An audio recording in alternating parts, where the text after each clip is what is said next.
अतिशय खडतर परिस्थितीमधलं सगळ्यात अवघड पीक म्हणजे भात.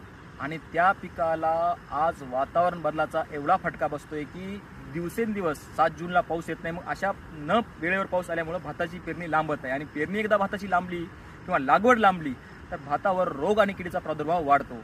अशा वेळी शेतकरी मित्रांनी खताचं संतुलित नियोजन जर केलं, कारण आपल्याकडे काय आपली चूक होती की आपण पेरणी म्हणजे लागवड करताना आणि त्याला फुटवे आले की एकदाच गोळ्या पेरतो किंवा युरिया देतो. पण शेतकरी मित्रांनो, जर आपण युरियाचा आणि पोटॅशचा वापर हा बघा, जर भातामध्ये जर बघायला गेला तर असा आला बघा. एकदा तुम्ही लागवड केली, त्याला फुटवे फुटले, बाली म्हणजे पॅनिकल आलं, त्याची फुलं आले, दाना भरला, असा वाढत जातो आणि नंतर खाली येतो. मग आपल्याला 15-15 दिवसाच्या ह्यानं आपण युरिया जर टाकला तर त्याला युरिया आणि पोटॅश टाकला तर भातामध्ये रोग आणि किडीचं प्रमाण कमी होईल. आणि दुसरी गोष्ट काय की भाताचे जे भुस्सा आहे ना, ह्याच्यामध्ये ऑलरेडी सिलिकॉन नावाचा घटक फार जास्त असतो. आणि ही सिलिकॉन जितकं भातामध्ये जास्त असेल ना तितकं भातामध्ये